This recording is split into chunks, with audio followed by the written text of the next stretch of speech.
Chapter 7 The Home Under the Ground. One of the first things Peter did next day was to measure Wendy and John and Michael for hollow trees. Hook, you remember, had sneered at the boys for thinking they needed a tree apiece, but this was ignorance. For unless your tree fitted you, it was difficult to go up and down, and no two of the boys were quite the same size. Once you fitted, you drew in your breath at the top, and down you went at exactly the right speed, while to ascend you drew in and let out alternately, and so wriggled up. Of course, when you have mastered the action, you are able to do these things without thinking of them, and nothing can be more graceful. But you simply must fit, and Peter measures you for your tree as carefully as for a suit of clothes, the only difference being that the clothes are made to fit you, while you have to be made to fit the tree. Usually it is done quite easily, as by your wearing too many garments or too few, but if you are bumpy in awkward places, or the only available tree is an odd shape, Peter does some things to you, and after that you fit. Once you fit, great care must be taken to go on fitting, and this, as Wendy was to discover to her delight, keeps a whole family in perfect condition.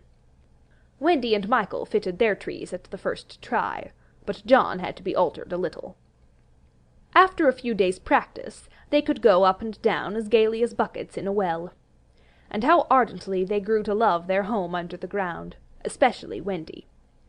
It consisted of one large room, as all houses should do, with a floor in which you could dig if you wanted to go fishing, and in this floor grew stout mushrooms of a charming colour, which were used as stools. A never tree tried hard to grow in the centre of the room, but every morning they sawed the trunk through, level with the floor. By tea-time it was always about 2 feet high, and then they put a door on top of it, the whole thus becoming a table. As soon as they cleared away, they sawed off the trunk again, and thus there was more room to play. There was an enormous fireplace, which was in almost any part of the room where you cared to light it, and across this Wendy stretched strings, made of fibre, from which she suspended her washing. The bed was tilted against the wall by day, and let down at 6:30, when it filled nearly half the room, and all the boys slept in it, except Michael, lying like sardines in a tin.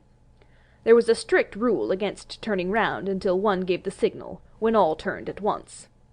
Michael should have used it also, but Wendy would have a baby, and he was the littlest, and you know what women are, and the short and the long of it was, he was hung up in a basket. It was rough and simple, and not unlike what baby bears would have made of an underground house in the same circumstances. But there was one recess in the wall, no larger than a bird-cage, which was the private apartment of Tinker Bell.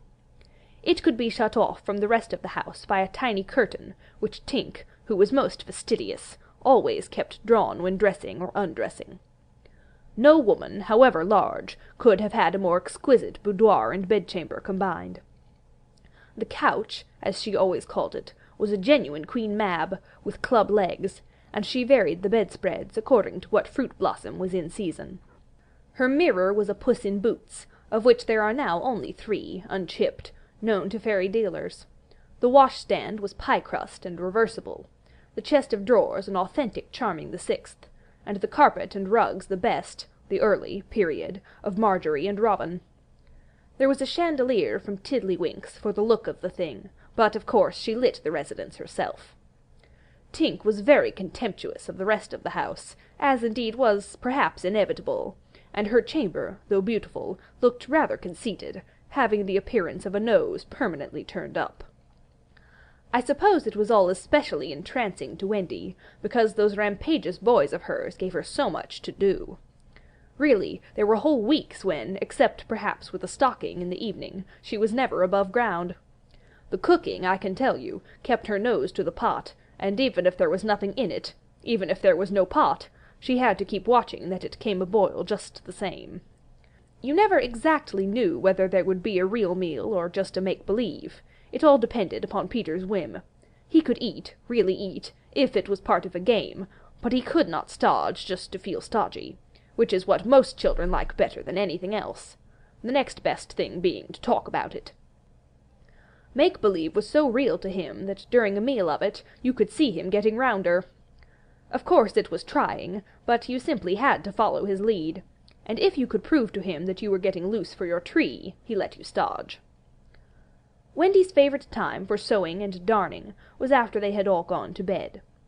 Then, as she expressed it, she had a breathing time for herself, and she occupied it in making new things for them, and putting double pieces on the knees, for they were almost frightfully hard on their knees. When she sat down to a basketful of their stockings, every heel with a hole in it, she would fling up her arms and exclaim, "Oh dear, I'm sure I sometimes think spinsters are to be envied." Her face beamed when she exclaimed this. You remember about her pet wolf. Well, it very soon discovered that she had come to the island, and it found her out, and they just ran into each other's arms. After that it followed her about everywhere. As time wore on, did she think much about the beloved parents she had left behind her? This is a difficult question, because it is quite impossible to say how time does wear on in the Neverland, where it is calculated by moons and suns, and there are ever so many more of them than on the mainland. But I am afraid that Wendy did not really worry about her father and mother. She was absolutely confident they would always keep the window open for her to fly back by, and this gave her complete ease of mind. What did disturb her at times was that John remembered his parents vaguely only, as people he had once known, while Michael was quite willing to believe that she was really his mother. These things scared her a little, and, nobly anxious to do her duty, she tried to fix the old life in their minds by setting them examination papers on it, as like as possible to the ones she used to do at school. The other boys thought this awfully interesting, and insisted on joining, and they made slates for themselves, and sat round the table, writing and thinking hard about the questions she had written on another slate, and passed round. They were the most ordinary questions.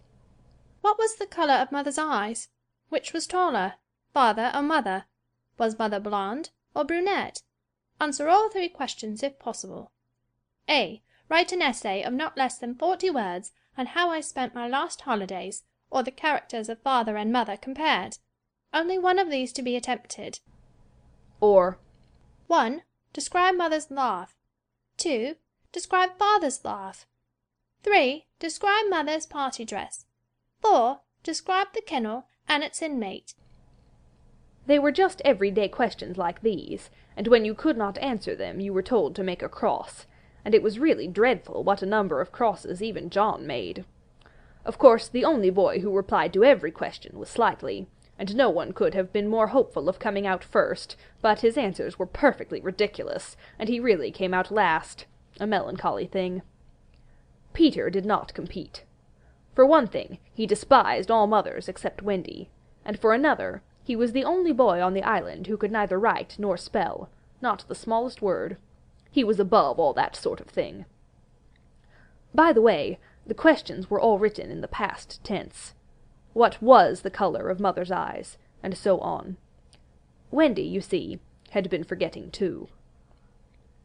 Adventures, of course, as we shall see, were of daily occurrence, but about this time Peter invented, with Wendy's help, a new game that fascinated him enormously, until he suddenly had no more interest in it, which, as you have been told, was what always happened with his games. It consisted in pretending not to have adventures, in doing the sort of thing John and Michael had been doing all their lives, sitting on stools, flinging balls in the air, pushing each other, going out for walks, and coming back without having killed so much as a grizzly. To see Peter doing nothing on a stool was a great sight. He could not help looking solemn at such times. To sit still seemed to him such a comic thing to do. He boasted that he had gone walking for the good of his health. For several suns these were the most novel of all adventures to him, and John and Michael had to pretend to be delighted also, otherwise he would have treated them severely. He often went out alone, and when he came back you were never absolutely certain whether he had had an adventure or not.